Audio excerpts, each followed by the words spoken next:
ከዚያ በኋላ እንግዲህ ብዙ በየአካባቢው ያሉ በፋኖ ስም የወጡ ሰዎችን ወደዚያ ድርጅት እንዳይገቡ የመጎተት ወደዚህ ወደ ድርድር ሂደትም እንዳይገቡ የመጎተት ነገሮች አሉ። በዋናነት እዚህ አካባቢ ላይ ቦልድ የመጣው የግብጽ ፍላጎት ነው። ያው ይህን ስንል ለሚዲያ ኮንሳምፕሽን የሚመስለው ሰው ሊኖር ይችላል። ፕራክቲካሊ ግን እኛ የአየነው ነገር ነው።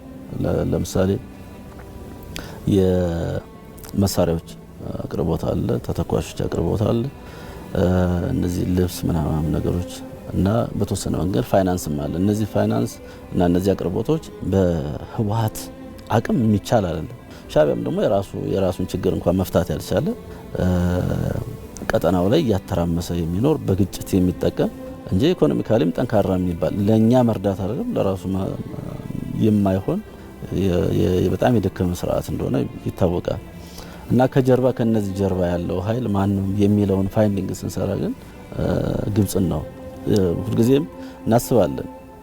ከዚህ የናይል ወንዝ እስካለ ድረስ መቼም ቢሆን በናይል ወንዝ ብቸኛ ተጠቃሚ ነኝ በሚል የሚንቀሳቀሱ ሀገሮች እኛ እንደ ትሬት መቁጠራቸው በተለይም ከዚህ ከአባይ ግድብ ጋር ተያይዞ ፍላጎታቸውን ለማሳካት አልሳካ ሲል በሌላ በኩል በዚህ በእኛ በኩል በራሱ በኢትዮጵያውያን ተወላጆች በኩል ለማስፈጸም ቦልድ ሊመጡ ማለት ነው። እና ወደዚህ ወደ ድርጅትም ወደ ድርድርም ወደ ምንም እንዳይኬድ ከፍተኛውን የመጎተት ኃይል ሰዎችን የማውጣት እዚህ አካባቢ ላይ ተሰሚነት አላቸው የሚባሉትን እየነጠቁ የመውሰድ ነገሮች ተችሎ ይሄ አፋሕድ የሚባለው ድርጅት ግን በራሱ ጸንቶ ግራም ቀኝ የሚመጣውን ጠላት እየተቋቋመ ቀጠለ ማለት ነው።